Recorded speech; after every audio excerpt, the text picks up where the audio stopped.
Assalamualaikum warahmatullahi wabarakatuh. Saya Aisyul Khafifah, mahasiswi Prodi Tasawuf dan Psikoterapi Fakultas Sosiologi dan Filsafat UIN Sunan Ampel, Surabaya. Baik, di sini saya akan menerangkan tentang problema rumah tangga, problema masyarakat dan sosial dalam perspektif psikologi Islam. Problema rumah tangga dan sosial merupakan bagian dari dinamika kehidupan manusia sebagai makhluk sosial. Konflik dalam keluarga, kurangnya komunikasi, dan masalah moral di masyarakat sering muncul akibat lemahnya keseimbangan antara aspek psikologis dan spiritual. Dalam perspektif psikologi Islam, setiap masalah tidak hanya dilihat dari sisi kejiwaan, tetapi juga dari hubungan manusia dengan Allah.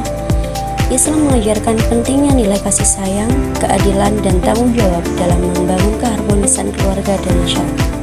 Oleh karena itu, pendekatan psikologi Islam diperlukan untuk memahami serta menyelesaikan berbagai problem rumah tangga dengan cara yang holistik dan berlandaskan nilai-nilai spiritual. Psikologi Islam memandang rumah tangga sebagai lembaga atau tempat yang untuk menegakkan nilai-nilai agama dan kemanusiaan agar tercipta keluarga sakinah, mawaddah, dan warahmah.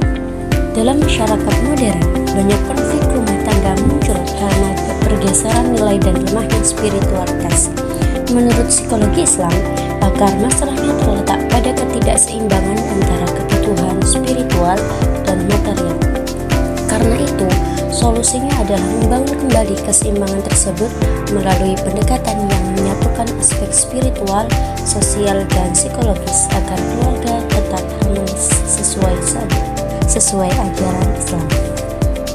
Menurut psikologi Islam, penyebab timbulnya konflik dan permasalahan rumah tangga ada 3. Yang pertama, kurangnya komunikasi. Kurangnya komunikasi dalam rumah tangga dapat menimbulkan kesalahpahaman dan jarak emosional antara anggota keluarga.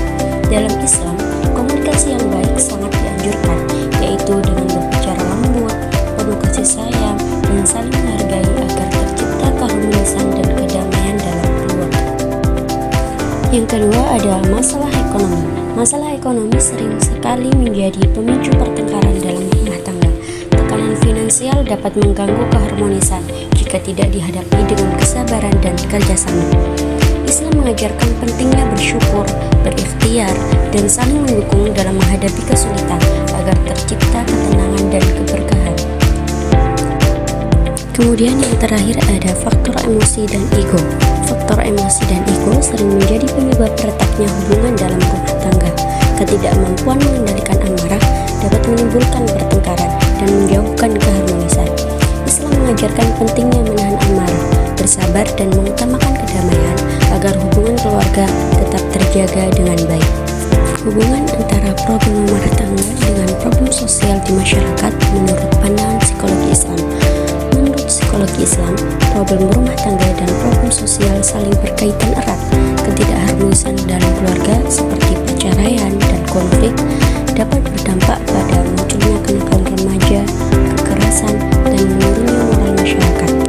Keluarga merupakan benteng utama dalam menanamkan nilai-nilai Islam. Jika keluarga kuat secara spiritual dan emosional, maka masyarakat pun akan menjadi lebih berakhlak, damai, dan harmonis.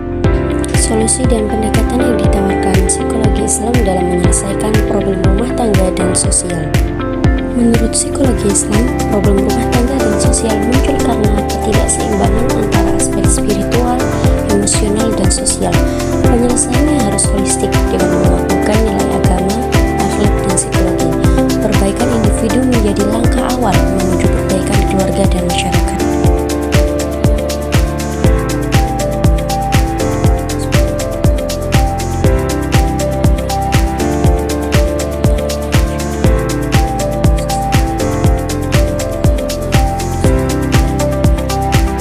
Jadi kesimpulannya, permasalahan rumah tangga dan sosial muncul akibat ketidakseimbangan antara aspek spiritual, emosional, dan sosial.